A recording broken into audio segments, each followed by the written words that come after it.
Good afternoon and welcome everyone to our online information and support session. Eating well is thought to play an important role in preventing and treating cancer, yet planning and cooking meals might be the last thing you feel like doing when you're coping with cancer. My name is Kathleen Helgeson and I'm the coordinator of the Patient and Family Resource Center. I'm joined today by Angela Martins, registered dietitian at Cancer Care, who will be sharing her suggestions for meal planning and answering your questions about nutrition. We are very pleased to offer this session with the generous funding support of the Cancer Care Manitoba Foundation.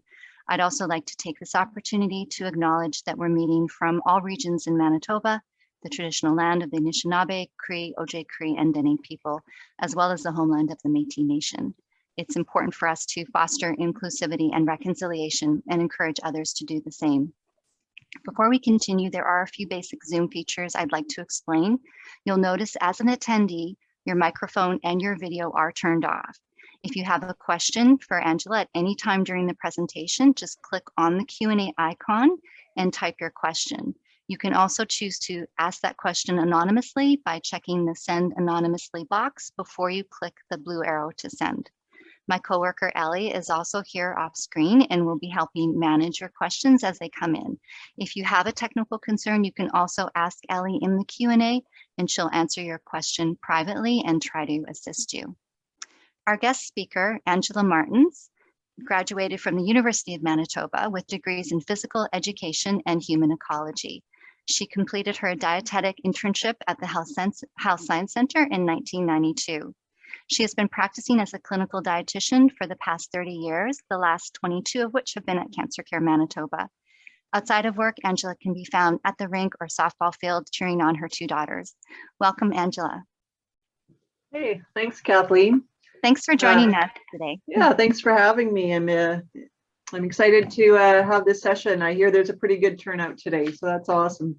We've had great registration, and I think it's just, you know, it's always an important topic and maybe something that we don't get. I mean, I know that I like to have these conversations with you whenever I have the chance to, and always asking about dietary things. But you've been at this a long time. For you, why is nutrition so important, and how can meal planning help? Yeah, well, I think nutrition is important at any time of our lives, and especially when someone's dealing with a cancer diagnosis or going through cancer treatment. You know, keeping up your nutrition is important to help with tissue repair. It's important to help you get through treatment. It helps to support the immune system, making sure that you're eating well. You know, hopefully it was going to help with recovery after treatment as well. So the nutrition is something that, you know, the individual dealing with cancer or the caregivers, that's something that you have under your control. So it allows people to sort of have an active role, you know, during a time where they're going through treatment. So we, you know, we always want to promote healthy nutrition. And I know that can sometimes be challenging because of, you know, people are experiencing side effects from their cancer itself or from the treatment. And like I said, it sometimes means making changes or shifts in your normal eating patterns. So that can sort of add another layer of complexity when it comes to figuring out what you're going to eat during treatment or even in the recovery period. So today, you know, I really want to talk a little bit about, you know, what are some of the unique challenges that cancer patients can have when they're going through treatment and how that would impact planning of their meals. You know, we'll talk about just some basic things that should be part of a healthy meal when you're going through treatment. And then also, you know, just take a quick look at some of the resources that are out there to help. And even for those of you that have joined in, and if you're sort of the primary cook in the household or supporting a loved one who's going through cancer, you might be interested too, because you're, like I said, trying to sort of plan meals that your loved one is going to be able to eat and is going to properly nourish them through their cancer journey. So I would expect that we have some primary cooks in the audience today too, looking for some suggestions. Great. Well, I'd like to begin just by launching our first poll and taking this opportunity just to get some feedback from our audience in terms of what strategies they may have already used for meal planning. So let's do that right now. I'm going to launch the first poll. So what we'll do is you should see a poll come up on your screen and asking you to indicate what strategies you've used. You can check whatever strategies apply. When you finish just answering your questions there, you can close the poll, and then I'll share the results with everybody. So we just have about 14% of, we've got 62 people right now that are participating. That's great.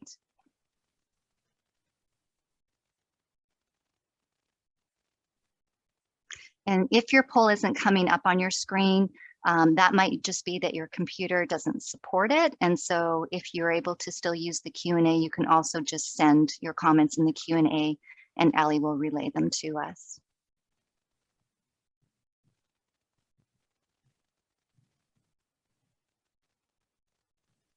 Okay, I'll just give a few more seconds. We've got great response rate, 85%, 87%. I don't want to close it yet. So hearing from everyone here.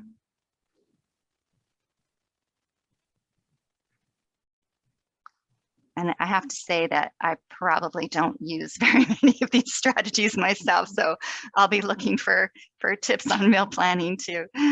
Okay, so we've got 90% that have responded. So that's great. I'm just going to end my poll here and then share the results with everybody. And then I'll let you comment on that, Angela. Okay, well, that's awesome. You know, first of all, thank you to everyone that's responded. Obviously, people are seeking out new recipes to try to add to their menus. So that's great to see. And we'll talk a little bit about, you know, places where you can find recipes. Obviously, people are planning ahead and doing some batch cooking and having meals in the freezer. So that's really good. Yeah, I think purchasing groceries online is still relatively a new concept for a lot of people. Obviously, that trend kind of took off during the pandemic, but if people are still feeling well enough to get out and do their own grocery shopping, that's great as well. So yeah, so I don't know, there's some expertise in the group here, I think. People are using a lot of the tools and strategies already, so that's great to see. Great. Okay, I'm just going to stop sharing and let you share your screen.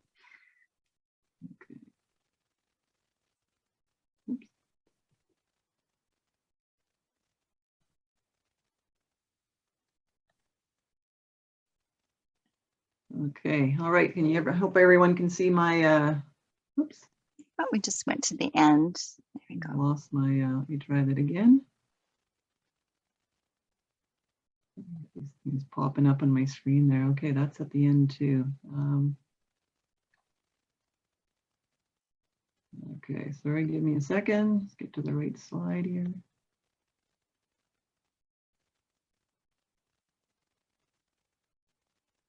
Okay, all right. Hopefully you can see that in my first title slide there.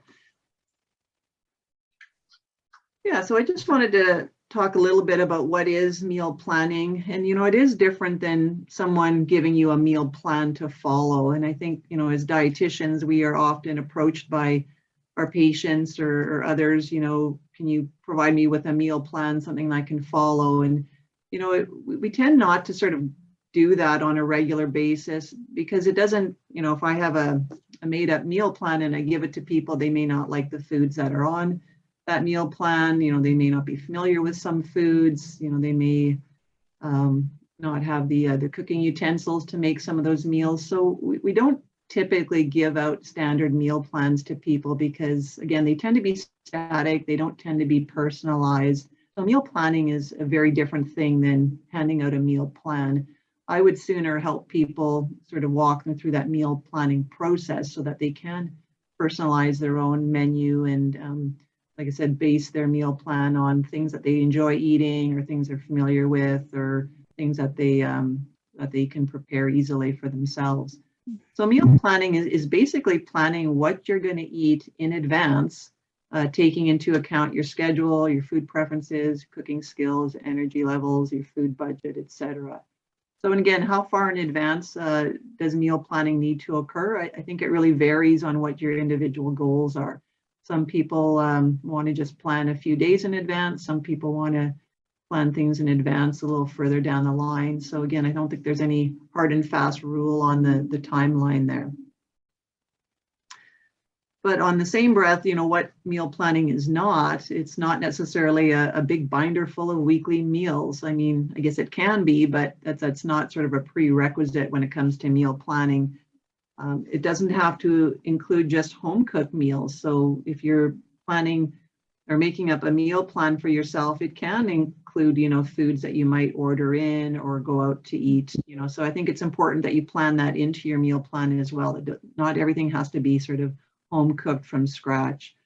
Meal planning is not necessarily just for families of multiple people. I think it's an important tool that even individuals can utilize to help make their meal planning a little bit easier, or have some idea of what they're going to eat in advance. It shouldn't be inflexible. So again, you have to sort of be able to sort of go with the flow. Things change, so you have to have sort of plan B at times, and it shouldn't be complicated as well. Meal planning can be a very easy, simple process once you sort of get the hang of it and have some good tools to work with. So why do most people consider meal planning? Well, I think some of the main reasons that it can be a way to sort of increase the variety of your diet if you feel like you're eating the same things over and over. Planning things in advance, having those foods on hand, prepping them in advance can help add variety to your diet. It can also help you save time, energy, or even money. And that's, again, a big motivator for why people invest in setting up a meal plan for themselves. It can help to lessen food waste. It can also be a way to improve your nutritional intake. So a lot of times if people are trying to eat better or eat more nutritiously, they will sometimes think about planning their meals in advance. And it can also help reduce stress and maintain your sanity. I think especially, in our busy lives today, or people are having to juggle, their treatment schedules and travel and even work schedules or family commitments. Having sort of a plan in place can help sort of feel like you're not, losing your sanity, and that you have a little bit of control over what's going on. Mm-hmm. Angela, just a comment or a question, I guess, related to your slide there about the money issue. I mean, with inflation the way it is right now, I mean, I think everyone is feeling the hit at the grocery store. So I'm really, interested, like, can meal planning, how does it help us save money? Because I think everybody wants to save money here. Yeah. Well, I would think the first goal would be, to try to reduce food waste. So if we have sort of planned ahead, or if you plan for leftovers, there's probably less food going into the garbage. So I think that's a huge way to save on your food costs. Secondly, if we don't plan ahead and we're sort of deciding half an hour before what we're going to eat or prepare, we might resort to more convenience items that might cost more, or maybe we're ordering in, which obviously typically costs more. Mm-hmm. I think having a plan in place ahead of time can help to, again, just contain the food costs, make sure that you're using what you have and you're not throwing things out. And especially, those perishable foods, so plan to eat them, because if you haven't planned them into your menu, you might forget about them, and then a few days later, a week later, you're tossing out those foods. Well, yeah, and throwing out a head of lettuce now is like pretty pricey when it's coming back. For any of those perishable products are getting very, very expensive, and yet we want to eat them, right? Because those are the good things to eat. But yet, like you say, we can waste so much too if we're not planning properly. Yeah, I would say the most expensive food is the food you don't eat that ends up in the garbage, right? Regardless of what that food is. Yeah. Okay. Yeah, so again, just, keeping in mind, what are some of the unique challenges that people with cancer might be facing when it comes to meal planning, or if it's, loved ones preparing foods for individuals that have cancer and going through treatment. Sometimes the old standby recipes don't work because, maybe taste changes have happened because of treatment. So food preferences can really change when someone's going through cancer treatment. So again, a lot of those tried and true and, those recipes that are part of our normal repertoire might not be appealing or might not be acceptable. So I think that can make it challenging, again, especially for the person preparing the meals, like what can I can I make, because my husband doesn't like some of the foods he ate before. So food preference changes can be a huge issue. Meal size may change. So often, if people are finding that their appetite's not the same, or they're feeling full quicker, you may need to have smaller meals, or it might be more meals per day. So just, planning 5 or 6 meals or snacks a day requires more time and effort sometimes than just planning maybe 2 or 3 meals. So I think sometimes there can be that extra need for snacks or meals. Energy levels obviously can really change. Fatigue is probably the one universal side effect that all cancer patients are going to experience at some point to some degree. So we may not have the same amount of energy to plan meals or go grocery shopping or prep meals, clean up after meals. So planning ahead can sometimes save you some of those steps, especially if you're doing some batch cooking or having things pre-prepped on the weekend, maybe when your energy levels are a little bit higher. So again, it really can help manage those energy levels that have changed. Mm-hmm. Treatment schedules can also make it more challenging to do meal planning. So, keep in mind that not everyone lives close to the cancer center where they're going for treatment. So there might be daily travel involved. So that can sometimes interfere with meals. So you have to maybe plan things that could be portable, or if someone's going to be up on the treatment floor, for 5 or 6 hours on their treatment days, you might want to plan for things that you can take along, because that can be a long time to go without eating. There might be special diet needs. So people, often have pre-existing health conditions that require sort of special nutritional intake. There may be things that change because of the cancer or because of the treatment. So for instance, some of our patients may have issues with chewing or swallowing, so they need to modify the texture of their diet. So maybe they need softer items, or they need to do smoothies or soups, or high blood sugars can result from some of the treatments that we give our patients. So then people should probably be paying more attention to, sugar in their diet or high carbohydrate foods. So special diet needs, again, can be pre-existing, or they can be things that develop in response to cancer treatment.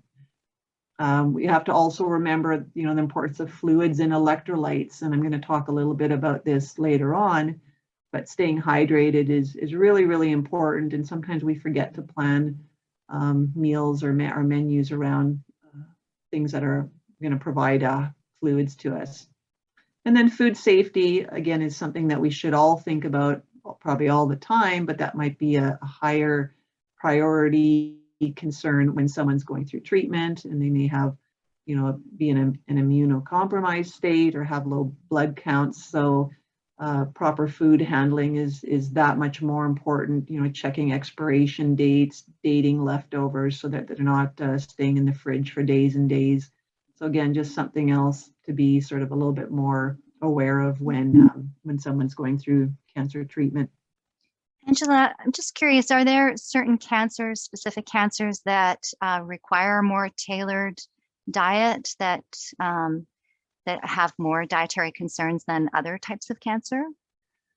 Right. I think, some specific examples, if we have people that are dealing with a head and neck cancer or maybe an esophageal cancer, again, they might require a softer diet, or maybe even a liquid diet. So that will, again, change the sort of the menu items that need to be offered. If someone's had part of their bowel resected because of colorectal cancer, again, they might need sort of a lower fiber diet. So if someone's normally eating a pretty high fiber diet and then, part of their bowel is taken out, they may have to change some of their food choices. And again, that might require shopping for different foods or looking for new recipes. So those would just be a couple of examples. Mm-hmm. Let's check in with our audience right now and launch our second poll, just to check in with people in terms of what concerns they may have had through their cancer journey about their diet. So let's, I'm just going to launch the next poll.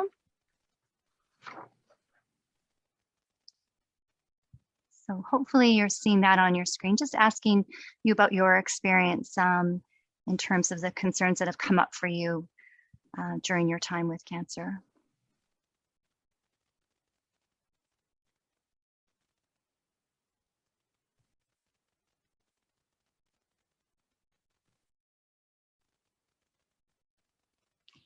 And just while those results are coming in, Angela, could you just say a couple more things about food safety? I know that we have some handouts here in the library about food safety, and what are some of the other risks, like that immunocompromised people might need to understand about food safety?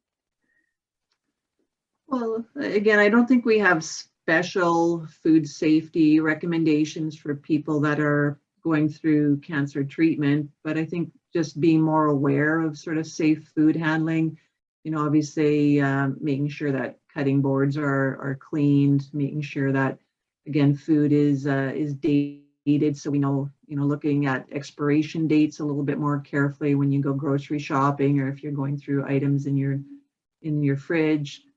One of the other things that I often tell my patients is shop at stores that are typically busy, because things like the produce are going to get sort of turned over quicker. Mm-hmm. So if you go to sort of the local corner store and it's not a busy store, like their produce might be sitting there a lot longer than if you go to a larger store where it's busy. Mm-hmm. and just sort of the I don't know, the shelves are getting emptied more regularly, I guess, Yeah, right? for sure. Let's share the results with you right now for the second poll. Do you see the results there, Angela? I do, yeah. Thank you to everyone that responded. Yeah, so obviously weight changes, and that could include losing weight or putting on extra weight during treatment. Those are very common occurrences. So obviously that number is pretty high. Yeah, and people are just, often, our cancer patients are much more tuned into their diet and trying to make more effort to eat healthfully. So again, that's awesome to see that response is high as well. Yeah, and obviously loss of appetite is pretty common. Yeah, surprisingly, a lot of people have also responded that they've noticed changes in their bowel function, right? Either diarrhea or constipation. So again, that can often be from, changes in the bowel function due to side effects of treatment, for instance. So, and then so yeah, foods could, or go ahead. I was just going to say foods could probably exacerbate that as well, I would imagine, like just knowing what foods might be harder to digest. Yeah, and that's just a sign that, again, people, if they're dealing with those types of issues, then they may need to modify their diet. Okay. Constipation is pretty common in our patient population, especially if people are taking, prescription pain medications. If you're less active, that can also affect your bowel function too. So, yeah, so all of people have to sort of take all these things into consideration and try to balance it all out and still plan an appropriate diet for themselves. Right. Good. Okay, I'm just going to stop sharing now.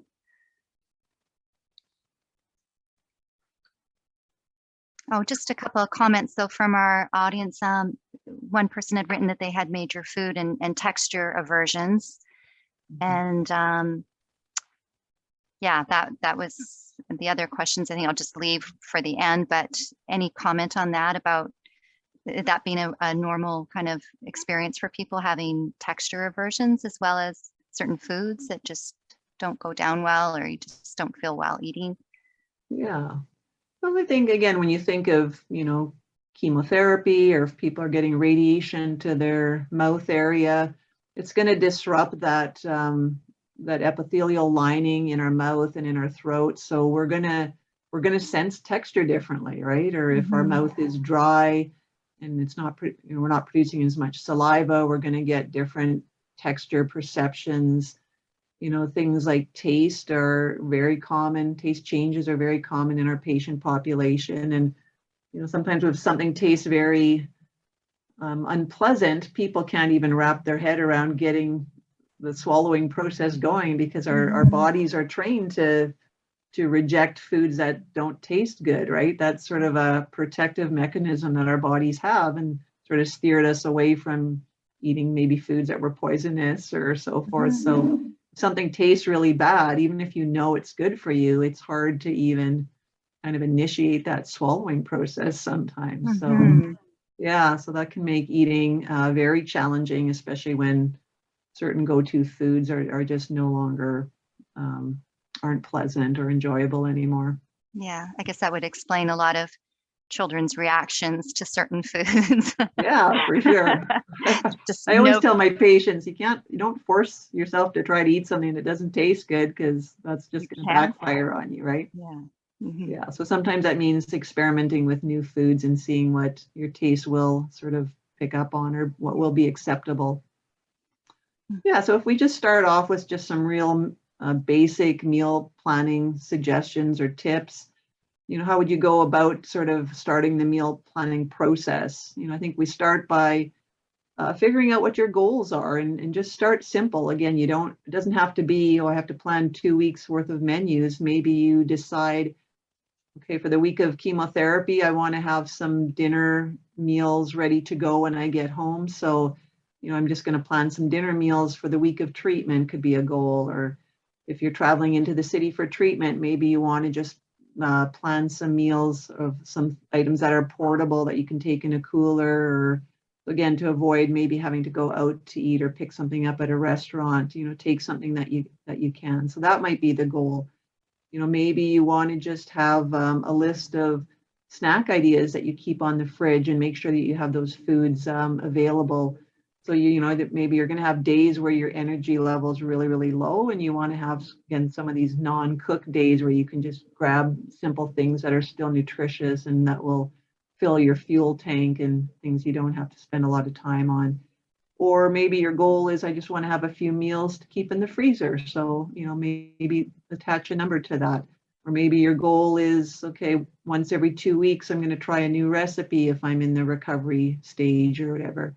But again, it doesn't have to be, this great big schedule of meals. It can just start with something really small and manageable, just so that you don't feel overwhelmed. Obviously, the next step is going to be just deciding what you are going to eat or what you want to eat. So this is where you would select the food or the menus or the recipes that you want to prepare. And I do encourage people to try new recipes, especially for people that are having taste alterations. Sometimes, like I said, the old standbys, if they don't taste the way they normally do, you sometimes need to look for something new. A lot of my patients tell me that when their taste is altered, they find new foods that they can eat or that are acceptable to them, because they don't have this preconceived idea of what they're supposed to taste like. So sometimes you have to sort of go in and try new things. And so maybe that's trying a new recipe or ordering a different item from your favorite restaurant, but challenge yourself to try different things. Sometimes that's the only way to find things that you currently can enjoy. Obviously, making a couple of lists, start with an ingredient list. Once you have your basic menu set up or your recipes selected, then you want to sort of make a list of all the ingredients you need so that you can cross-reference that to the things you already have. And then obviously from there, once you've taken off the items that you don't have to purchase, then you go on to make your grocery list from there. Step 4 would obviously be going out and shopping for the groceries. So, obviously we asked the group already, about online grocery shopping or online delivery services. Think about those two if you don't have the energy to go out shopping, because again, almost every store seems to be offering those kind of services now. And also enlist others to help. So if getting out and getting groceries, if you just don't have the energy, get other people to help out. If people are asking, what can I do to help you? Well, how about you pick up my groceries for me once a week? Or so that can be a good task to delegate to friends or family. And then obviously the fifth and last step would be to prepare the meals, or at least pre-assemble them so that they're easier to prepare them on the day that you want to enjoy that meal. So again, if some people do pick a day of the week, and sometimes that's a weekend day where they're going to just prep a bunch of meals and get them ready for the following week. It can, again, involve making the full meal in advance, or just prepping it so that you have to do sort of that last minute end cooking or assembly on the day that you're going to have that meal. Again, enlist others to help, plan for leftovers. So again, I think different, again, you don't have to sort of prepare for a whole week in advance, but maybe you do that a few days in advance. Or again, if you know your treatment schedule, okay, I'm going to prep some meals so that on the days that I come home for my long treatment days that I have something ready to go, either in the freezer or in the fridge that I just can throw together or just quickly finish off. Angela, just a question relating to what we had talked about from one of our attendees. Will aversion to food go away eventually? This person's saying that it's been a year and a half and they still can't eat mushrooms. So is that something that changes permanently for some people, that they develop an aversion to a certain food and it just sticks? Right. You know what, I think it's very individual and very specific to each person. I know some of my patients will, if they have aversions or taste changes, over time, once they're recovered, their taste cells will kind of regenerate and come back and they can enjoy those foods again. Sometimes people might associate certain foods with feeling unwell, so they might have a long-term aversion. Or, if individuals are going through treatment and their diet became very limited, and I'll use the example of my father-in-law, when he was going through treatment, the one thing he could eat was cornflakes, and he probably ate so many cornflakes that by the time he was finished his treatment, he just never wanted to see a box of cornflakes again. So sometimes you sort of get your fill and it's just like, okay, that food just doesn't appeal to me anymore. Yeah. So yeah, I think, unfortunately it's very variable. So for the person who asked the question, if they're a year and a half out, yeah, there may be some foods that just don't re-enter your diet again because, like I said, you just overate them or you just developed a really strong aversion and you associate that food with feeling unwell. So, and that's where just, trying to even just reintroduce new foods and new recipes is important. I know some of my patients who have had head and neck cancer, they obviously have lots of taste changes, and some of them will tell me, maybe 2 years out that, well, I used to eat all these spicy hot foods and I just don't have the same tolerance. They irritate my mouth or throat, so I can't, put as much pepper into my chili as I used to. So sometimes there can be sort of long-term changes in your food preferences as well. Just talking about these basics in planning, and mentioned about online shopping. I've never shopped online myself, but I understand, obviously the perks of not having to go to the grocery store yourself and do it. But are there any disadvantages with shopping online that you know of? Yeah. Well, I'll admit I've probably never done online grocery shopping as well. I prefer to go to the store on my own, but I would think there's lots of benefits to utilizing those services. I would think there might be some cons, like there might be a bit of an upcharge or cost to ordering online, or especially if you're getting the groceries delivered to your home. I would think there's a bit of an added cost, but again, that may outweigh some of the benefits of it. If you've made a list and you've made your order online, if you suddenly realize you've missed something, that might be a con, especially if you're only doing that once a week. So you may still have to go out and make a trip to get those missed items. I think if you're doing online shopping, you might miss out on some of the in-store specials that maybe don't come up when you're ordering. So I like to hand pick all my produce because I don't want apples with bruises. So if someone else is choosing your produce, I would hope you're going to be happy with what you get. But I would always question, whether you're maybe getting some produce that maybe you wouldn't have selected. What else? I think, yeah, like I said, I think there's pros and cons either way. But I think the online option is great if you want to stay out of the store, if you don't have the energy or if the weather's not great. But yeah, I think there's going to be pros and cons either way. Right. I have to ask your opinion on these commercials that we see for these pre-packaged meals. I forget the names of these companies, but they deliver your meals like kind of that you prepare at home. I guess they deliver or they send all the ingredients and then the instructions on how to prepare it. So what are your thoughts on that? Do you know, I mean, obviously I would think they're quite expensive, but. Yeah, again, I think they can be a great option, you know, because I haven't used those myself, but I know from patients that have used them, you know, they tell me that, you know, there's lots of selection there. You can get meals of different sizes. You can order those, but definitely there's a higher cost to those types of things. You're paying for that convenience, but for some people that might be worth it, right? If cost isn't a barrier. Thanks, Angela. All right, so let's get just a little bit into the nitty gritty of planning a meal and trying to figure out what needs to be included. So again, this is just a really basic checklist that, you know, if you're looking for recipes or planning some simple meals, what to think about or consider. So I've sort of just itemized, you know, some of the key components to a balanced meal. Obviously, fluid, protein, healthy fat, and carbohydrates. Now, I've particularly put it in this order because this is the order that I want people to think about.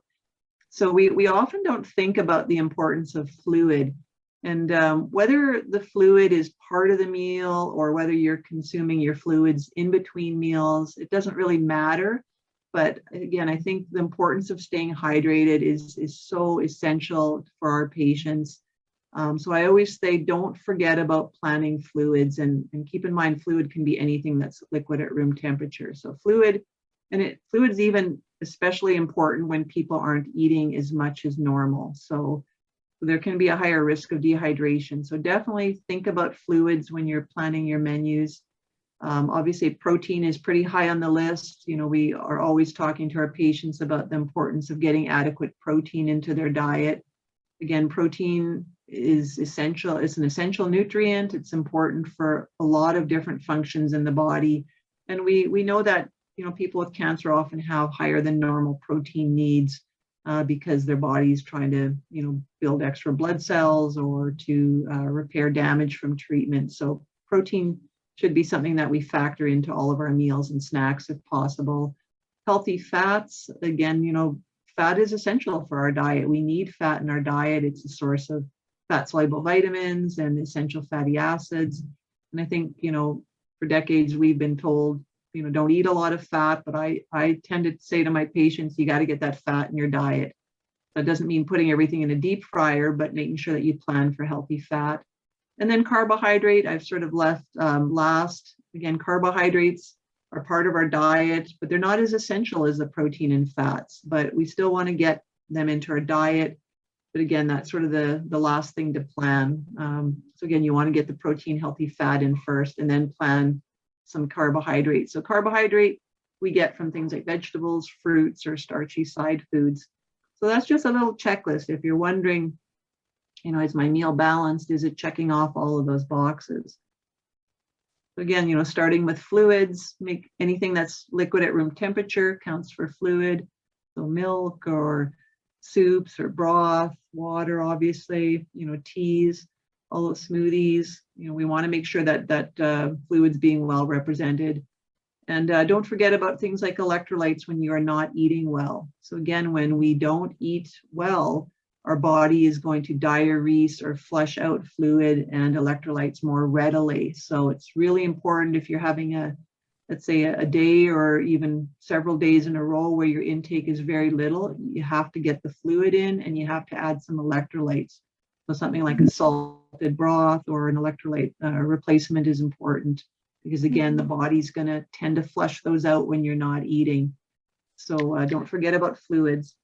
Angela, what are electrolytes exactly? Well, I guess electrolytes, we normally think of sodium and potassium as the main electrolytes that we get in our diet.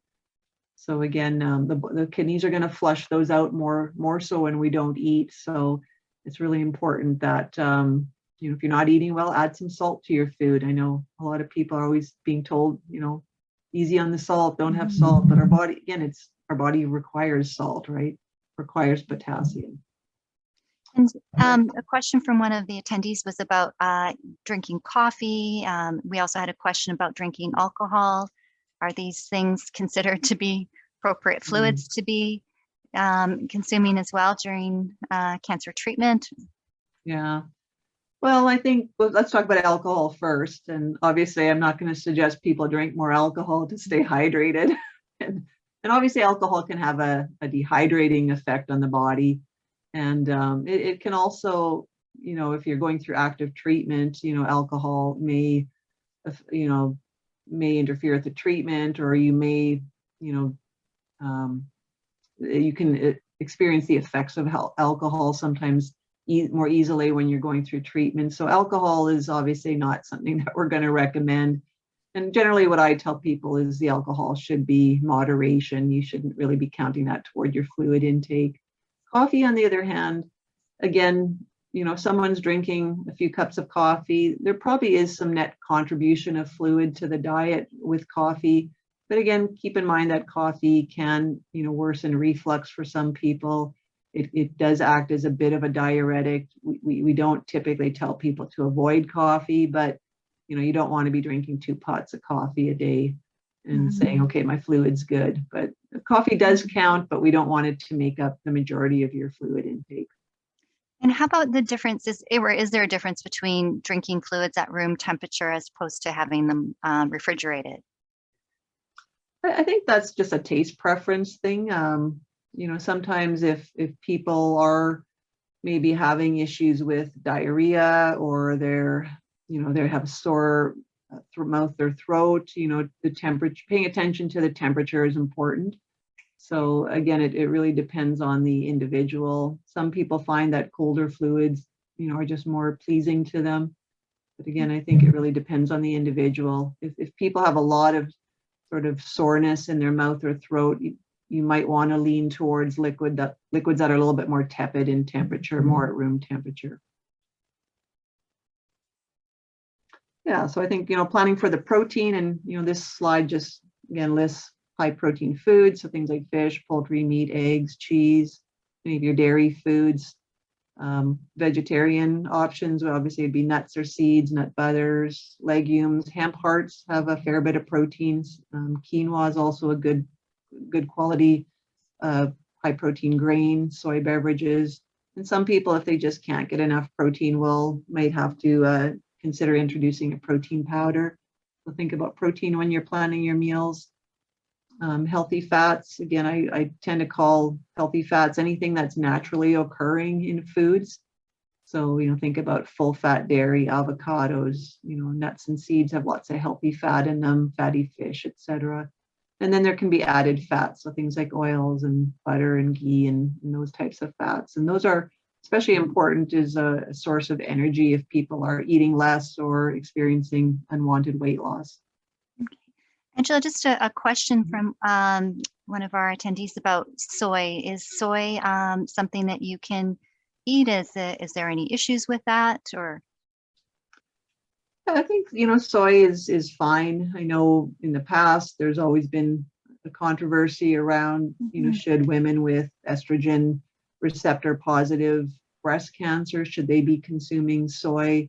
I think way back in the day, we used to tell those individuals to avoid soy, but I think the more recent research is saying soy in moderation would be fine. Okay. So I think, there's not really a lot of groups where I would tell them you absolutely have to avoid soy. It's a high quality protein food, and some people, maybe use soy beverages as an alternative to dairy milk, especially if they're sensitive to lactose.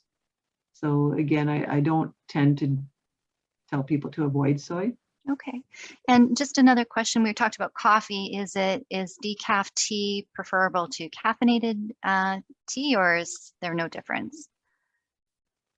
Well, I think obviously with the higher caffeine content, it might have more of a diuretic effect. So again, I think, the decaf is an alternative, but again, I wouldn't drink, pots of decaf coffee or decaf tea a day either. So I think just keep it in moderation, but, decaf, if you don't want the effects of the caffeine, I think that's a good option as well. Okay. Yeah, and then the last item on the checklist, again, just were those high carbohydrate foods. So things like vegetables, fruit, whole grains are all going to provide carbohydrates. And again, I don't tell people to avoid these foods, but for those patients of ours that maybe have high blood sugars or diabetes, we would probably tell them to just go easy on the carbohydrates because those things can elevate their blood sugar levels. I just have a question about that because we're often told even, to have half your plate full of fruits and vegetables and really to stock up on that. And should we be considering like certain fruits and vegetables? Are certain fruits and vegetables more preferred over other types of fruits and vegetables? One of our attendees also asked about certain antioxidant types of fruits and vegetables. So should we be reaching for those and avoiding some other fruits and vegetables? Yeah, again, I think it really depends on the individual situation. For someone who has diabetes, I would probably tell them, focus more on the vegetables, watch the fruits, watch the starchy foods, which can elevate the blood sugars more readily. I think in terms of antioxidants, again, different foods, foods give us different antioxidants. So that's where we tend to promote a variety of vegetables and fruit in the diet just to get different bioactive compounds in those foods. But generally, I don't tell people to worry about antioxidants from natural foods. When people are going through treatment, we will often advise that they avoid, antioxidants type supplements, which could be like vitamin C supplements or beta carotene or things like that. So yeah, don't worry about what's in the food. Try to get as much variety if you can. If you have high blood sugars or diabetes, you got to use the fruit sparingly. But I always say fruit is nature's candy. So if you have evidence of carbohydrate intolerance, which is sort of how I describe type 2 diabetes, you want to go easy on the carbohydrate foods. Since we're talking about specifics here in terms of food choices on this checklist, as someone's asked, is margarine better in place, a better replacement from butter? Yeah, well, that's a great question. And depending on when you would have asked me that in my 30-year career, you would have probably had a different answer. That's always been the big debate. I'll just sort of talk from my own personal preference. Earlier in my career, for sure, I always advised margarine because, back in the day, we tried to discourage people from consuming foods that would be naturally high in saturated fat. I think these days, if you came over to my house, you would see butter in my fridge. You wouldn't see margarine. And I think I've switched over to butter because I think some of the evidence around saturated fats is starting to change and evolve with new science. And I would say that margarine is it's more highly processed. So to me, the butter is a little bit less processed. And let's face it, we all know that butter tastes better than margarine. I think there's no debate on that one. Yeah, for sure. Another question about wine. Is it high in cancer-fighting antioxidants? And should we incorporate that into our diet, especially red wine? Yeah. Well, I think if you look at any diet and cancer guidelines pertaining to alcohol, the general recommendation is if you choose to drink, don't drink a lot. I don't think the benefits of drinking alcohol are going to, or the benefits are not going to outweigh the potential harms. Alcohol is a carcinogen, so you do want to watch the amount that you drink. I think sometimes red wine is purported as being healthy because of the resveratrol that's in things like red wine, which again is found primarily in the skins of dark grapes. So I guess, just eat some dark grapes and you can also get the resveratrol. So I think with alcohol, again, I don't preach that people have to completely abstain, but you want to pay attention to how much you're drinking because there really is no nutritional value. So again, I think if people are trying to promote it as a health food, I think they're a little misguided. Gotcha. I love wine. I would drink wine every day if I allowed myself to do that, but I don't allow myself to do that because you're living in the wrong country. yeah, maybe.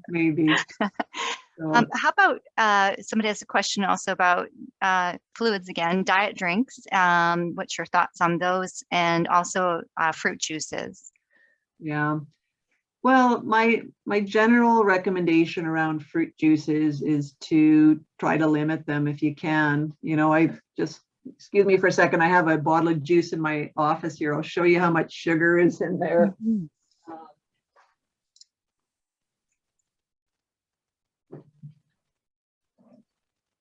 I didn't realize I need props, but I have them handy here.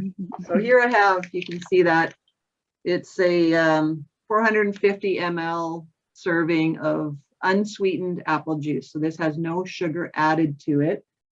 And you can see there, that's how much sugar is in that bottle of juice. So this Wow. has 50 grams of carbohydrate, and that's equivalent to about 12 teaspoons of sugar. Okay. It basically has the same amount of sugar. Sorry, I guess I shouldn't be showing you brand names here, but it has the same amount of sugar as this bottle of regular cola.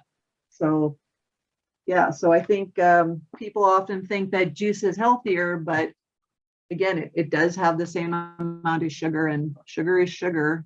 I guess the difference between those two is that the pop's going to have more fructose in there because it's going to have high fructose corn syrup and sucrose in there. But at the end of the day, both of those things are going to elevate blood sugar and not really a lot of good nutrition. Mhm. So the other question about the diet soft drinks, again, that's always, debated too. What about all the artificial sweeteners? Are they problematic? And generally what I tell people, especially again, if they have diabetes, is that the sugar-free alternatives are a better choice in moderation. And, I think the thing with the sugar substitutes, again, they don't tend to raise blood sugar, but some of them may increase insulin levels in the body, not as much as the regular pop, of course. And, they also kind of train the palate to want everything really sweet. So again, especially for people who have high blood sugar, you want to try to get away from those hyper sweet tasting fluids. So I think the diet pop in moderation, I would say, is okay. I'm not a big promoter of juices. Mhm. I think if you're going to have vegetable juices, they tend to be lower, so they would probably be a better option. But I think, we're starting to appreciate the problems with sugar sweetened beverages. And like I said, juice is often as bad for us as the regular pop. Would that be the same if you were doing your own juicing at home? Yes. It would be the same. So you're still getting a lot of, I guess, natural sugar in that fruit. Okay. Yeah. Angela, I'm going to let you go ahead with the rest of your slides. We've got lots of questions that we'll save for the end. Okay. Okay. Yeah, I don't have a lot of slides left, but let's just carry on here. Yeah, so here, I've just made a list of just, again, some quick and easy meal or snack ideas that you could think about, again, especially if you're trying to conserve time, conserve energy. So think about doing like sheet pan meals where you can just throw the vegetables and the meat or the fish or whatever you're having. There's lots of great recipes for, meals that you can just do on a sheet pan. You just throw everything on the pan into the oven and it's all sort of in one. Protein bowls would obviously be things that might, have a base, of rice or quinoa or other grains, and then you fill them up with vegetables and protein and healthy fats. So again, it's sort of like a one bowl type of meal, and those can often be easy to assemble. And they can be very healthy. One pot dinners. So again, if people have Instapots or slow cookers, that's a great way to meal plan ahead of time and save time. Obviously, a lot of our patients use smoothies to get their nutrition in, or hearty soups. Sometimes I don't have time to make soup, but there's lots of really good soup makers out there. So if you know someone in your life who likes to make soup, you get them on board. And I always appreciate a nice homemade soup if someone else has gone to the time to make it for me. So yeah, so if you have cooks in your supportive circle there, enlist them to make things like soups. Again, a great way to get your nutrients in, keep up your fluids, and can easily be frozen.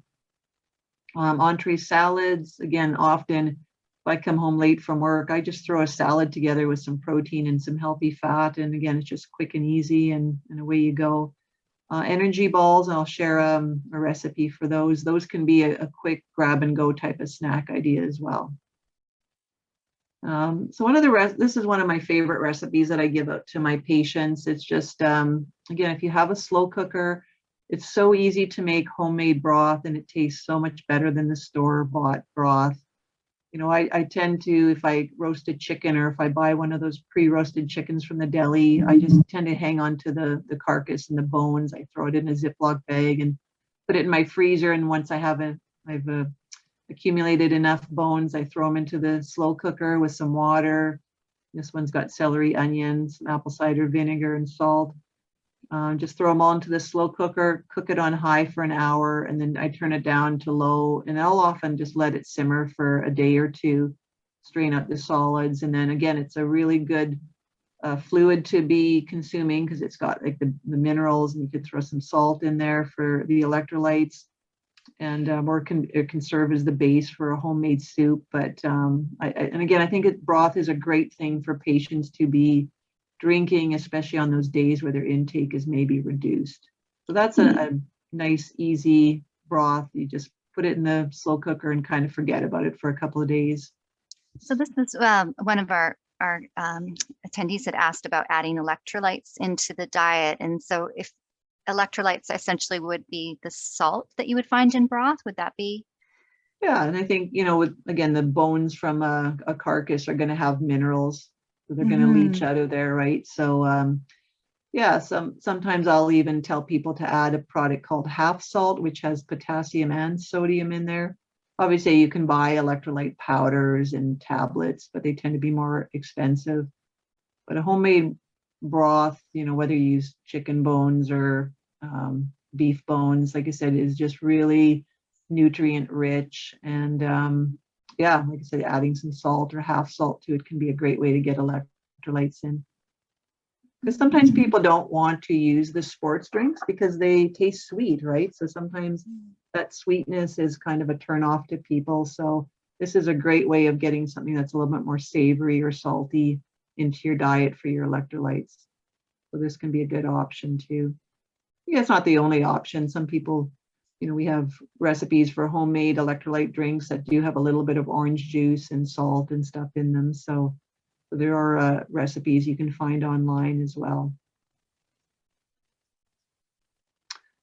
This is another one of my favorite recipes that I sometimes give out to my patients. I love this recipe. I developed this, or I didn't develop this recipe, but it was part of a nutrition pamphlet that I was partly involved with, called Nourish, that was made by several dietitians from across Canada. And we had a chef on the team who developed this recipe. And it's just a nice fish recipe that you can cook in parchment. And it's super, super simple to make. It's delicious. It doesn't, leave you with a fishy taste. I'm always telling people to try to get more fish into their diet because it's so healthy and such a good source of omega-3 fats. And again, this recipe, you just throw all the ingredients into a piece of parchment. You sort of fold it up and into the oven. And there's really minimal cleanup with this recipe. So again, it really saves energy because you're not doing all these dishes. And with the fennel and the lemon and the apple, it's just delicious. So my patients. I was just going to note that if people are interested in getting copies of these recipes, just contact Ali or I after the session, and we can print that off for you and send it out to you. So anyway, just another great way to get some fish into your diet. It for a lot of my patients, again, especially when they have taste changes, they'll often tell me that red meat doesn't taste appealing to them, or even chicken. So sometimes the salmon is a good protein alternative if some of those other sources just aren't tasting good to people. Again, this slide just shows you what you could throw into a protein bowl. So again, you start with maybe a base of greens. So that could be any kind of leafy green like lettuce, kale, spinach, even cabbage. And then you just, add whatever vegetables you like. add some protein to it. So again, it could be some leftover chicken or boiled egg or some grated cheese or some beans. I often even make my protein bowl. I'll put a dollop of hummus on it. That'll give you some extra protein. And then again, add some healthy fats through avocado, oils, nuts or seeds. Tahini is also listed there. And then again, you can add some sort of complex carbohydrates, or that could even be the base: brown rice, quinoa, peas, sweet potatoes. Yeah, and then you can always add extras. So again, this is it's just, there's no really cooking involved here. It's a great way to use up leftovers. And again, it's just a really balanced one bowl type of meal. Mm-hmm. So some people will go for this. What about avocados? Somebody's asked, is it okay to eat half or to a whole avocado a day? Oh, I think for sure. There's lots of good healthy fats. Avocados are very high in potassium as well. We were just talking about electrolytes. So an avocado has, I think, at least as much potassium as a banana would have. And again, just good healthy calories. So yeah, I wouldn't put a limit on the avocados unless you have to restrict potassium for some reason, I guess. But just the taco chips that you eat them with. Well, yeah, put them on a salad maybe instead of the chips. But yeah, the nice thing about protein bowls too, again, if people are having issues with nausea, they may find that they're more sensitive to food odors or food smells. So sometimes doing something like this kind of a meal that you can serve cold or at room temperature, it doesn't have those strong smells. So this is a great recipe to try if people are kind of struggling with some nausea as well. And then there's the energy ball recipe that I had mentioned. And again, you can sort of vary the ingredients here. It's just any kind of nut butter that you like. It could be peanut butter, almond butter, seed butter. This one does have, some dark chocolate chips or semi-sweet chocolate chips if you like that kind of thing. A cup of rolled oats. And then you can half a cup of some kind of seeds. That could be ground flaxseed, chia, or hemp seed. And maybe a tablespoon of honey. The honey is kind of important to just kind of hold it together, stick it together. Some people will put a little bit of unsweetened coconut into this too. Sometimes the coconut's a little harder to stick to the balls, but that could be added as well. And basically, again, you just mix all the ingredients together, throw it in the fridge for a bit to let it get a little bit harder and easier to handle or to manage. Then you just take it out and scoop, maybe couple of tablespoons into your hand, roll it into a ball. And then you can just keep that in the refrigerator. You can throw those into the freezer. And again, they're just sort of a nice, quick, easy snack if you're looking for something to have. And obviously there's protein in there with the nut butter and the seeds, some fiber as well. So sometimes this can be a quick, easy snack as well.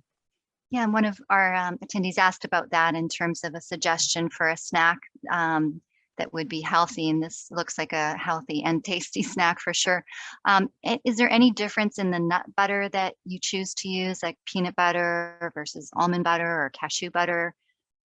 I think whatever you prefer. I know often we do tell people, try to get the natural nut butters, the ones that aren't don't have the hydrogenated oils. I don't know that this recipe would work well for one of those natural type of nut butters. It might be a little too oily. So I would probably say just get a regular nut butter here. But yeah, I think you can use whatever you prefer. Mm-hmm. All right. And I just wanted to sort of just talk briefly about some of the resources that are out there to help with meal planning. Obviously, our Patient and Family Resource Center, excuse me, which I guess isn't really open to visitors at this point, but definitely things can be ordered. So we do have some cookbooks in there. I know online there's lots of different free printable templates and obviously lots of recipes. There's so many recipe websites out there, Pinterest. And there's also a lot of meal planning apps if you're inclined to use technology.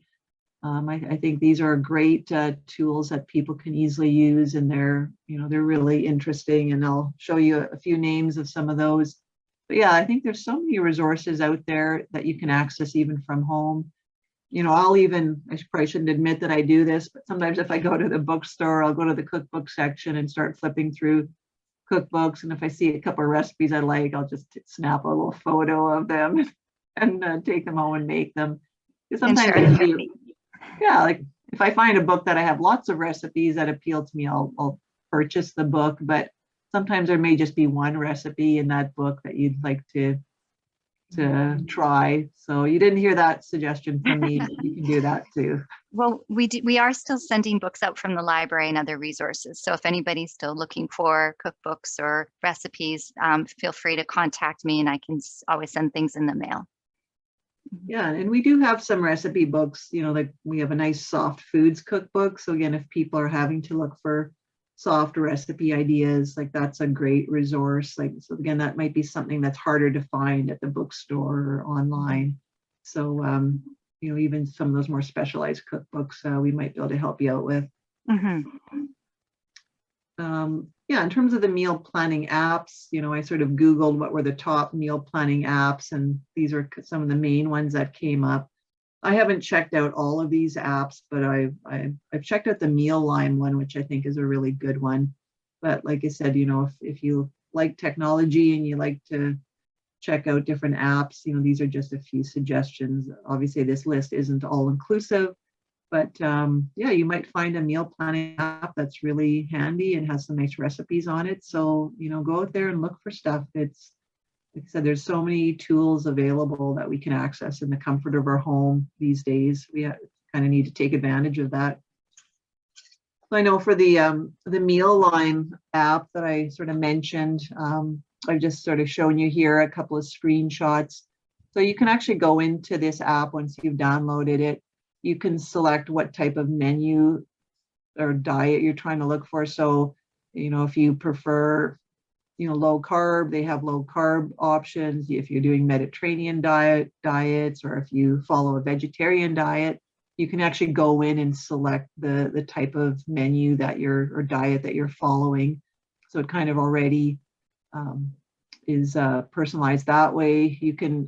There's an area where you can sort of indicate any ingredient dislikes. So if you just don't like mushrooms or they don't appeal to you, you can mark that in so they won't draw up any recipes that have mushrooms in them. And then you can also pick your meal or serving sizes. So whether you're feeding a family of 4, or maybe you just want meals for 1 or 2, or maybe a larger group that you're cooking for, you can adjust the meal size or the servings, which again is just a great feature.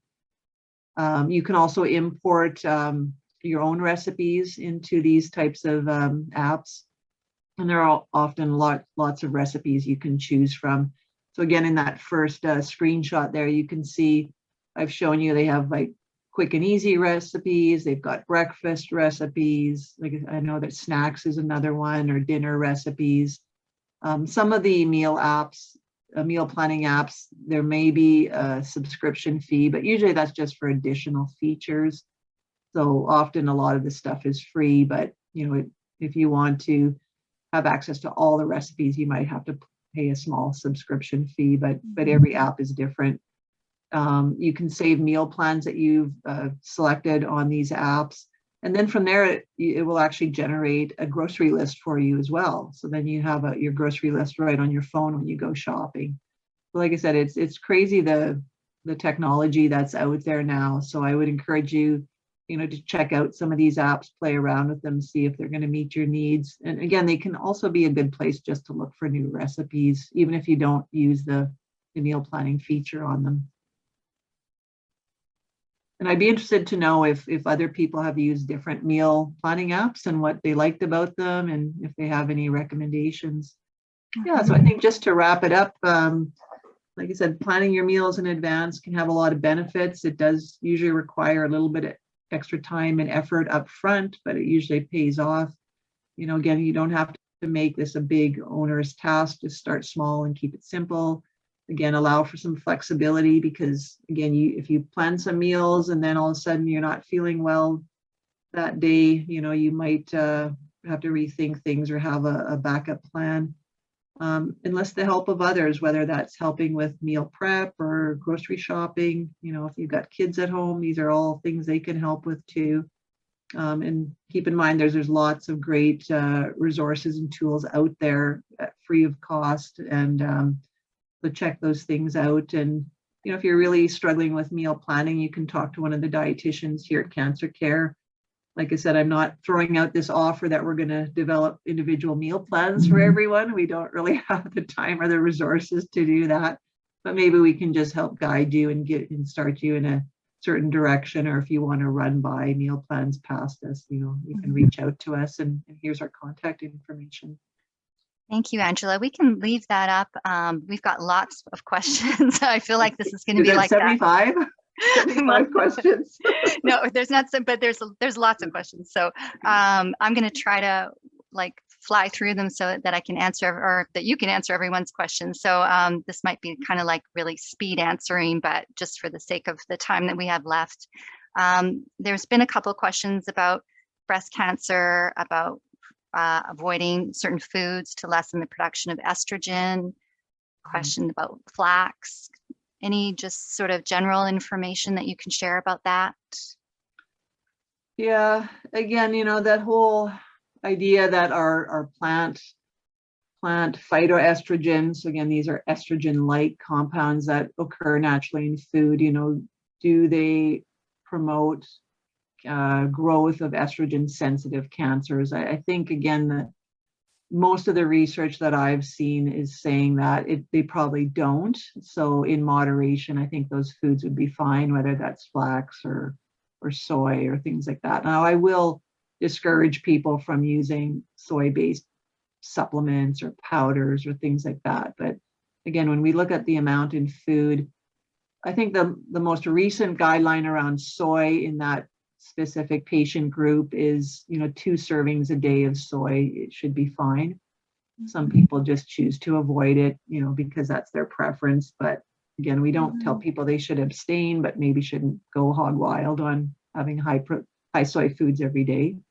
Now, how about flax? I've heard about flax being used in terms of breast cancer treatment to maybe offset some of the other side effects that can occur. It's just some interesting new research around that we're actually having a webinar hopefully in September around that topic. Any thoughts on that yourself, Angela? Yeah, again, I don't tend to recommend that flax necessarily has to be avoided, but some people can be a little bit overzealous and add it to a lot of foods in their daily diet. So I think it's really the key is moderation. So again, I don't tell people they have to avoid it. Obviously, flax can be a source of fiber. It can be a source of certain essential fatty acids. So it is a health food, I would say. But again, sometimes the dosage is probably more the issue.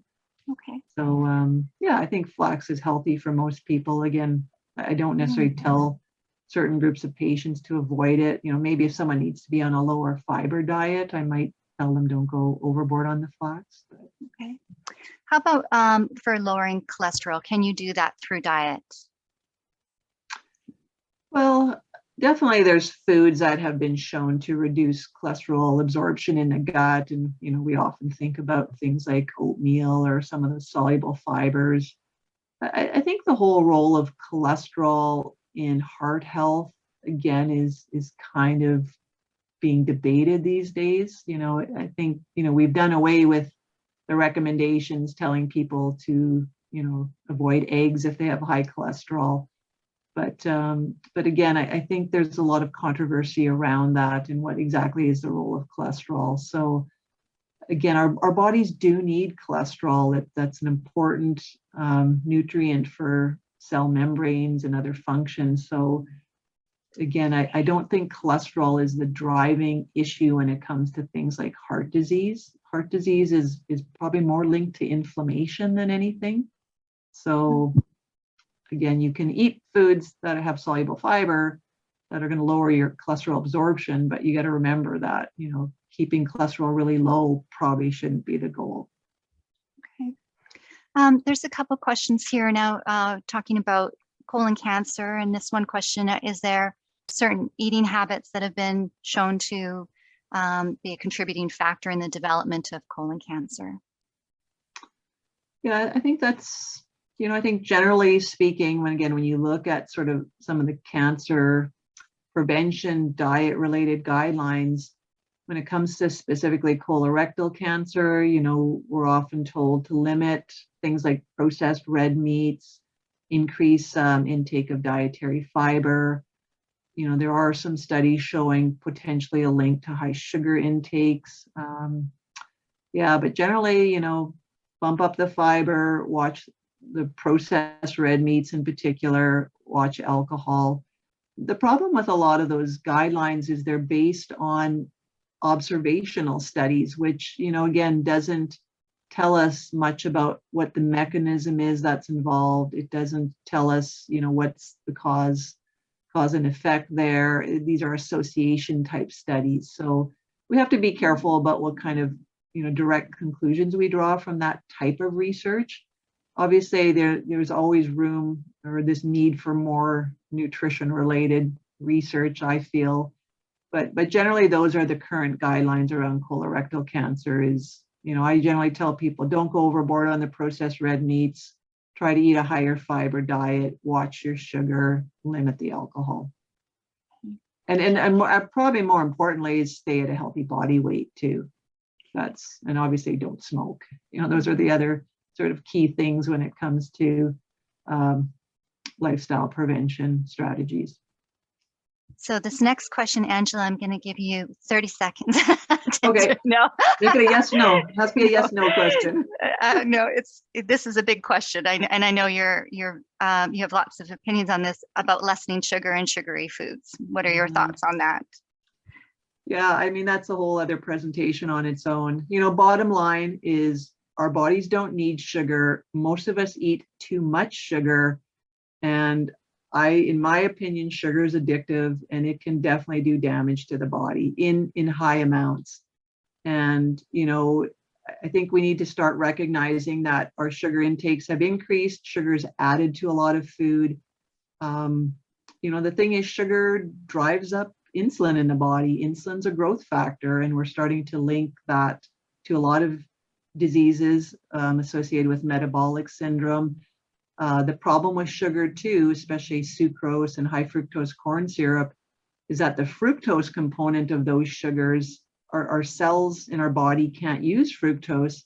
So when we consume fructose, it gets sent to the liver, and the liver, metabolizes it into fat. And we're in a state now where 25 to 30% of the world's population has non-alcoholic fatty liver disease, and sugar is a key player in that epidemic. So bottom line is watch your sugar. If anyone's telling you sugar is okay, I would question that. I'm not saying you should panic if you've had sugar, but if you're going to do something to improve your diet, you want to limit your sugar for sure. That's my bottom line opinion. Some people would debate that, but I stand in that area when it comes to sugar. How about probiotics? We've had 3 questions from our attendees about probiotics. What are they? What do they do? Are they helpful? Yeah.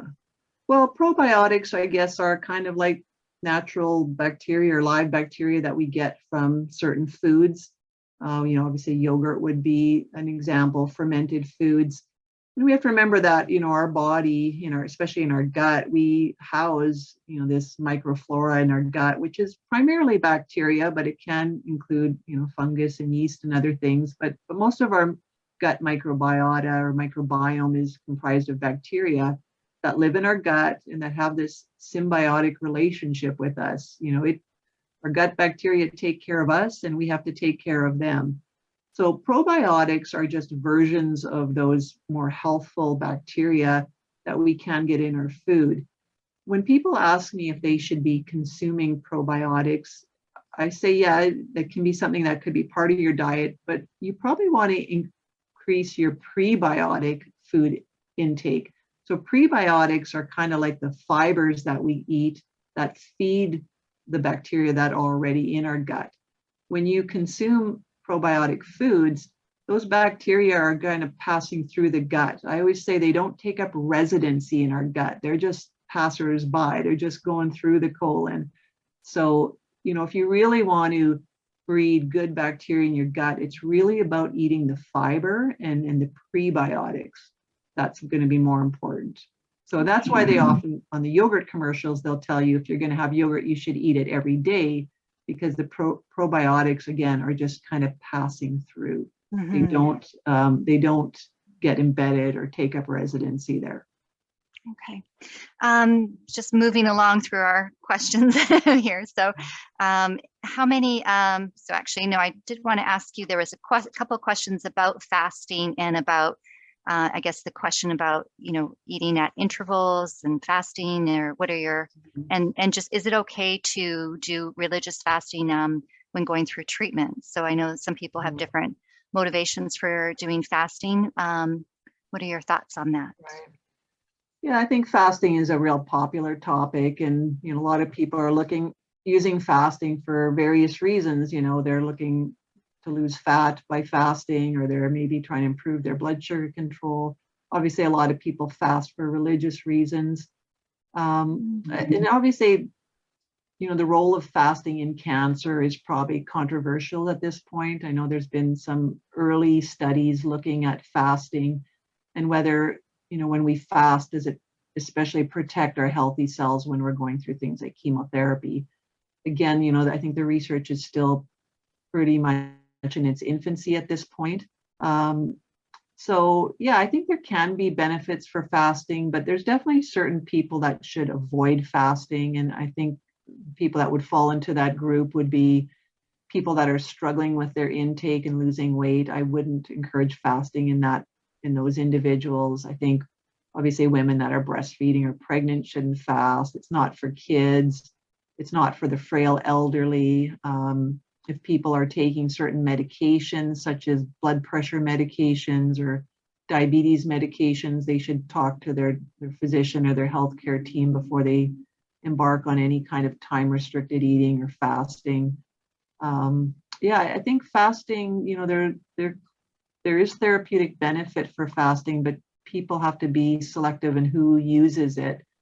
I think, the other thing that I caution people about, if they are going to fast for, let's say 24 hours or longer as part of a religious practice, definitely during a fast, you want to make sure you keep up your fluids and keep up your electrolytes. Because again, when you don't eat, the body's going to flush out the fluid and the electrolytes more. But again, I think people that are healthy can look at things like fasting and time-restricted eating. But again, for patients who are having trouble with hydration and electrolyte disturbances, or just have lots of issues with eating, or they're losing weight, I definitely would not recommend fasting in those types of situations. Thanks, Angela. Somebody's written that they had developed colitis after chemotherapy and were told to eat certain diet, but found that their bowels couldn't handle the fiber that they were told to eat. They're still on antibiotics to manage the, I'm not sure what this is abbreviated for, C. diff. Okay. I'm not sure that, but any tips on that? Well, definitely some of our treatments can cause inflammation of the colon, which is what colitis is. I know that can be not necessarily a common side effect from some of the immunotherapy drugs, but that some people will develop that from immunotherapy. Even radiation damage to the bowel may cause inflammation in the colon or in the bowel. So yeah, if you, or even people who have been on high doses, of antibiotics for a period of time, again, all of those things are going to disrupt that normal balance of microflora in the gut. So that can cause issues with tolerance to high fiber foods. So, if people are finding that, the fiber is problematic or making symptoms worse, absolutely they should back off and lower their fiber intake. I think the one thing I will say about fiber is that obviously it's important for health. It helps feed our gut bacteria, but it's not an essential component of our diet. So I think sometimes people panic when they're not eating a lot of fiber because they think their body's missing out on something. And I usually say, listen, your body can get by without fiber. Ideally, we want to have fiber in our diet, but when I look at people who are on tube feeding long-term, or they're on long-term IV feeding, they're not getting any fiber in their diet, and they're surviving. So I think you have to look at your own personal situation and in terms of what you can tolerate. And if eating a high fiber diet is causing problems for you, then you're best not to eat that type of a diet. And if you have questions, or feel free to reach out to one of the dietitians here, and we can kind of review your specific circumstance. Yeah. Somebody else sort of related to this topic had talked about really bad cramping, and wondering if there were certain tips on what to eat. Yeah, I guess that's sort of a generic question with me not knowing sort of all the background information. I guess if someone was going to come and see us and they're having abdominal cramps, I would ask them about, when are the cramps happening? Are they associated with eating certain foods? I'd want to do a review of what kind of medications the person was taking. So again, I think that sort of requires a more in-depth individual review about, what the nature of the cramping is, when it's occurring, reviewing again the person's medical history and their current medication list. So that one's a little bit more challenging for me to answer sort of generically. For sure. We've had a lot of interest though in eggs since you made your comments about cholesterol. So people wondering about how many eggs are okay to eat a day, and also whether you can eat too much protein and it be damaging to your kidneys. So yeah.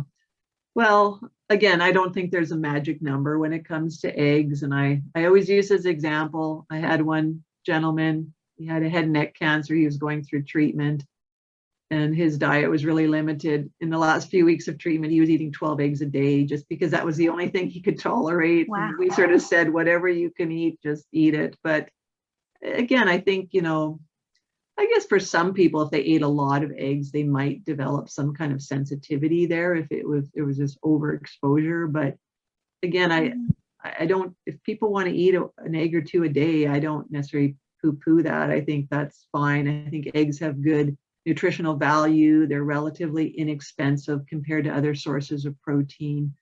They're full of, essential fats. And again, I don't tend to, and I don't have any shares in the egg industry, so don't worry about that. But I think eggs are a great protein, and I think they've gotten a bad rap in the past because of their cholesterol content. And again, I think that's based on old science that we don't really adhere to anymore. And I'd say, don't worry about the eggs. I guess in a quick answer for this one, does caffeine deplete calcium in our bodies? Yeah, that's a good question. I guess possibly if you were consuming a lot of it, but yeah, again, I think for caffeine, again, the general rule is no more than about 4 cups a day. And that would be, not the big travel size mugs that we're probably talking about.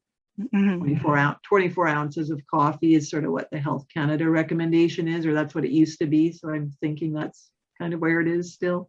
Okay. And are there any obvious foods to avoid when you have prostate cancer?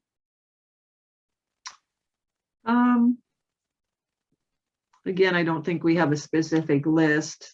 Some of our patients with prostate cancer, if they've gone through radiation and they have like chronic issues with loose bowel movements, again, you might not want to go overboard on the fiber. I know one of probably the main concerns when men have prostate cancer, especially if they've gone through hormonal therapy, they will often find that, they lose muscle and put on weight. So sometimes, watching what you're eating, when you're eating, so managing your weight. The other, again, if men have been put on the hormonal treatment, getting enough calcium and vitamin D is really important, because the therapies can possibly put them at higher risk of developing osteoporosis. So yeah, having a vitamin D supplement, getting calcium-rich foods or calcium supplement in the diet can be important. Okay. Any tips? Again, this might be a presentation in itself, but on overeating. On overeating? Mm-hmm. Oh. Any tips for overeating? on Well, avoiding overeating. well, we live in an environment where overeating is very easy for us to do. I think I don't want to go into a great amount of detail. I think it is a topic for another session, but a lot of times when I'm meeting with people who are trying to lose weight, I think we have to remember that hormones really control how our body stores energy, how it burns energy. Hormones control our hunger cues, our satiety or fullness cues. So generally what I tell people is if you're eating a low fat diet, you're going to feel hungry more often. If you eat a lot of sugar, you're going to be hungry more often. So again, a lot of this is regulated by hormones. So when we eat high carbohydrate diets or high sugar diets, that increases certain hormones in the level in the body that make us feel hungry. So one of the things I tell people is, if you have high levels of insulin because you're eating a lot of sugar or carbohydrates, insulin can actually block another hormone called leptin. And leptin is our satiety hormone that sends the message to the brain, okay, stop eating, you're full now.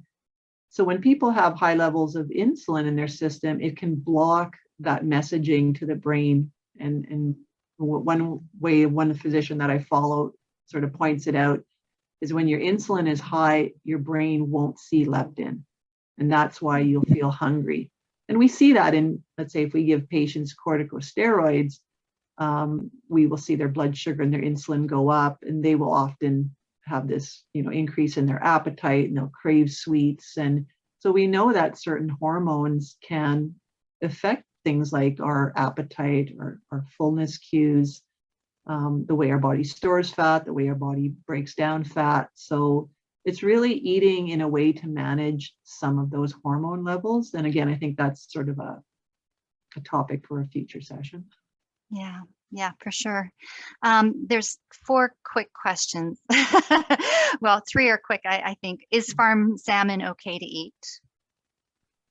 Well, I mean, yeah, ideally, if you can afford wild salmon and the cost is no barrier and you can find it, that would probably be best. But the reality is most of the salmon we buy in the store is farmed. And, again, I think it comes down to how often you're eating it as well. I know when I buy salmon, I buy a lot of my salmon at Costco. I know it's usually the farm salmon, but again, I'm not eating it every day. So again, it's about availability, it's about cost, and it's about sort of the dosage again. So I would say, unless you want to seek out wild salmon and pay twice the price, sure, do that if you can afford that. But I think, sometimes we have to just eat what's available to us too. And how about pasteurized honey? Is that okay to eat? Is it to include that in your diet? Yeah, again, I think the whole story with the honey is it's a dosage issue, because honey is about 40% fructose. And what did I say about fructose is, it gets sent directly to the liver, where the liver metabolizes it into fat. And again, we want to keep our liver healthy. That's a very important organ in our body.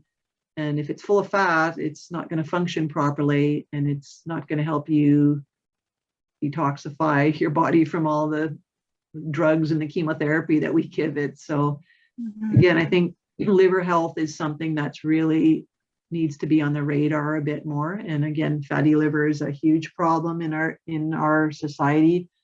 And honey, like I said, because of its high fructose content, I wouldn't eat a lot of it. And again, people think honey is better because it's natural. Well, it's naturally high in fructose, and that's how the honey bear gets fat. When you think about it, right? And the honey bear wants to put on fat to get through the winter, right? So that's not usually what most of us are striving for. 2 more quick questions, and then we'll try to wrap this up. But does fruit traveling from far away, like a lot of our fruit comes from Mexico and South America, does it affect the nutritional value of it? Yeah, that's a great question. I mean, obviously, there's, we want to buy local produce as much as we can. Obviously, when things like fruit are traveling from long distances. Obviously, it's going to be harvested before it's fully ripe. So, you know, I think the nutrition's still there, but again, it's always better to get stuff more locally grown if possible. So, yeah, and even if you buy stuff that's trucked in from South America or somewhere else, you know, it never tastes the same in my mind too, right? So, yeah, I think, and then there's all the environmental concerns too, you know, with all the, you know, eating foods. I mean, we live at a time where we can have these foods available year round, but at what cost? At what cost to our environment? At what cost to, you know, our food supply? So again, I think that's, you know, that's a bit of a ethical question. I don't know. I think in terms of nutrition, you're still going to get nutrients from it, but are you better off to eat stuff that's ripened properly? For sure. But that's, again, probably not always available, especially in the place that we live. So. Well, thank you so much, Angela, for taking all this time to answer all these supplementary questions that we had for you, which I kind of anticipated that once we had a dietitian on, you know, had access to you, that you would get lots of really good questions. And thank you to all our viewers for such a great assortment of questions. I did want to take just a moment to share that the next 2 webinars that we have coming up are more disease specific. So I did want to share these with you while I had the chance, since you probably wouldn't be receiving a general email about them. But so that we have one coming up actually next week, which is on CLL. And that one is on Tuesday night from 6:30 to 8:30. So if anyone would find this relevant, or if you have a family member or know somebody, please call myself or Ellie so that you can register for that upcoming one on Tuesday. And then we also have one coming up in May on prostate cancer and sexuality. And so that one as well, if you're interested in that topic, you can call either Ellie or I to register for that.